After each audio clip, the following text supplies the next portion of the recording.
Hello everybody! So have you been having trouble where you look at a nice piece of footage but when you zoom in you actually see there's some little squares popping up.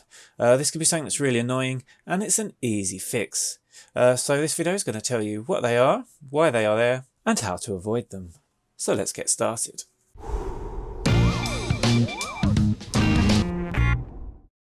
So let's look at this footage here. Now this is an extreme example, but it really shows the point. These are compression artifacts. Now if we stop the footage here, we can see that the canoe actually doesn't look that bad. But then if we look at all the area around of the sea, this is really blocky. Now this is because the files have been compressed, and this will either be compressed by our camera equipment or it will be compressed in post-editing. Now it's not quite as simple as this, but we can pretty much measure compression using megabytes per second. Now megabytes per second will actually measure the bitrate, but this will affect the quality and the compression. Generally, the more megabytes per second, the better the quality. So if we look at this piece of footage shot by the Mini 2, it can record at up to 100 megabytes per second. However, to put on YouTube, I'm going to have to downgrade it to 30 megabytes per second, so we're going to lose some quality.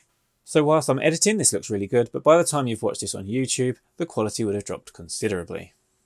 So what I'm going to do in post-editing is drop the quality further so we can see a bigger difference. Now I'd say this is exaggerated, but it should help you get the idea. So what the compression does is it tries to get rid of data it doesn't need. So if we've got details of a similar colour, it will blend them together in one block, which is where the squares come from. Now the reason you'd compress a file is so that it has less data and therefore you can stream it quicker. So a website like YouTube, for example, will reduce the quality so that you can stream faster, but if you want to watch on a DVD, for example, you would boost the quality right up. Now I found when flying drones, compression artifacts can be particularly bad on trees and grass. At 30 megabytes per second, we can hardly see any compression, whereas on the 3 megabytes per second side, we can see there's a few blocks with a lot of detail missing. So how can we make sure we get the best quality video? The first thing we can do is make sure we're using the correct memory card for the piece of equipment we're using. So the likelihood are you'll probably be using something like a Mini 2, and a DJI recommend the SanDisk Extreme 128 with the V30. What I'll do is I'll drop a link in the description down below to the Amazon link. It's usually cheaper on there and it gets delivered quicker as well. So say it's £22 on Amazon, but it's £27 from DJI. Not that we can do anything about it, but it's also worth noting that the piece of equipment we're using will also affect the compression.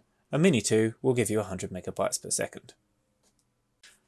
Okay, the next thing we're going to look at is exporting. Now you can do this in any program. DaVinci Resolve would be great for this. I'm personally going to be doing this in Premiere Pro today. What I like to do is go through the preset and I try to get the highest quality I can. So for this, I'm going to shoot at high quality 1080.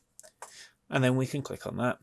And from there, I'll hit match source. This will just make sure that everything's the same between the footage I've shot and the footage I'm exporting. Really important if you want high quality is to render at maximum depth. And this will just get you the best quality possible. And then let's scroll down, and the important bit is here in the bitrate settings. Now the first thing I'm going to do is change this from VBR1 pass to VBR2 pass. And this will basically process the video twice and get the best settings possible. Now if I'm shooting for YouTube, I'll put this up to about 35 and 45, and this will give us a good quality for 1080p on YouTube. However, if you want the maximum quality, you can just whack it right up to the top. The next thing I'm going to do is quickly show you that ideally, if we've been shooting in 4K and we want to export it nicely, we can go back to presets and go high quality 4K.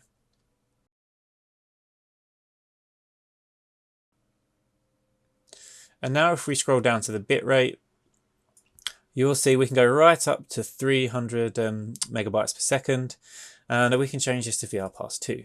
Now if you're shooting with a Mini 2, we do not want to have it set at 300 megabytes per second. Where the Mavic Mini can actually only get 100 megabytes per second, if we set it any higher than that, it's potential we can get artifacts. So you can set both of these to 100. However, you do have a little wiggle room. What you can actually do is increase it to 40 to 60%. So if you put this up to 140 here and 160 below, this will get you the best results possible from your drone. Now, if you don't have a Mini 2 and you have another piece of equipment, what you can do is right click on the file on your hard drive, go to Properties, And then if we go into the details, we'll be able to see the total bitrate it was shot at. As you can see, Mini 2 is shot at 100 megabytes per second. So if you have a different piece of equipment, you can adjust it accordingly by adding 40 or 60%. And again, I'm going to click use maximum render quality, and then once we've done that, it's ready to export. Okay guys, so just to summarize, if we are exporting footage from your Mini 2 and you want to use it for social media, I would export it around 30 megabytes per second, maybe going up to 40 megabytes per second. But if you want maximum quality from 4K footage, I would go all the way up to 150 or 160 megabytes per second. Now, I hope you found this video useful. A lot of people said they wanted more videos about quality rather than other subjects. So if you have found this video useful, hitting that like button is a huge help to me as a creator. And it also lets me know I'm going in the right direction.